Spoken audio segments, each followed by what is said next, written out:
Hello friends, welcome back. In this video, we will create a group button which is mostly used as pagination. So let's see this in action.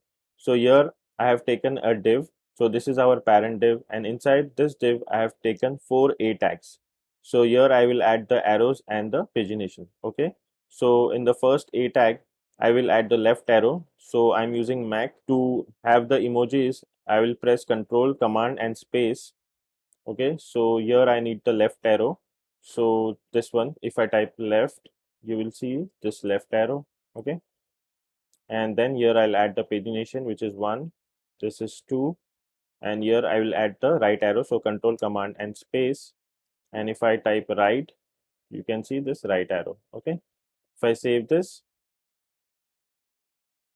so here as you can see we have got left arrow, 1, 2 and the right arrow. Okay, now let's add the CSS classes in the A tag, Tailwind CSS classes. Okay, so to select all the 4 at one time, I will press Option and click on the area where I want to add the class. So class equals to BG purple 400.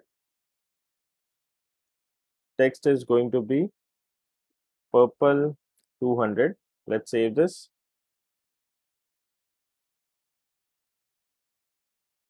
Okay, here the class spelling is incorrect, so I'll just make sure that there should be 2S. Okay, if I save this, now as you can see we are getting this BG color and the text is also 200. Okay, so let me make it 100. So to select all together, I'll select 1 and then Control D, sorry, Command D, Command D, Command D, and then 100. Okay, save this.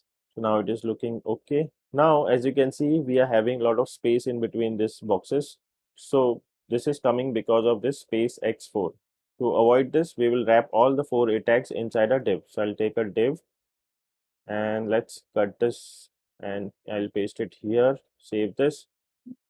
Now these boxes are side by side with less space. Now this space is because of this A tag. So to avoid that, we can use class that is going to be flex. If I save this, now all the boxes are touching each other. Okay, now let's add padding on all A tags. So let me select, so option, and then I'll click the area where I want to type. Okay, so padding Y, that is going to be 2, padding X, that is going to be 4. If I save this, now this is looking good. Now the text is not in the center. Okay, so to make this in center, I'll add text center here in this div. If I save this, now it is a proper center. And now what else we need? We need a hover. Okay, so if we hover on this boxes, so you can see a different color. So for that I'll click option and select the area where I want to type. So hover BG purple and let's say 500. Okay, let's save this. Let me refresh it. And now as I hover on it, you can see we are getting this background, a darker background. Okay, so this looks good. Now we will add transition effect. So let's add that. So here, let me select all once.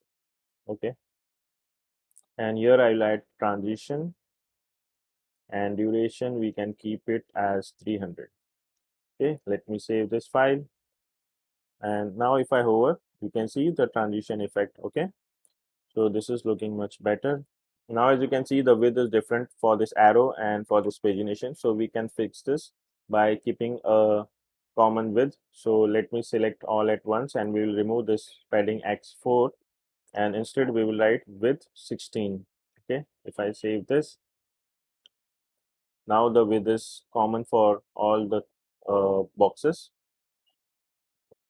This is how we can create group buttons. Okay, so this is it for this video. I hope you like this video and I'll see you in the next video. Till then, take care and bye bye.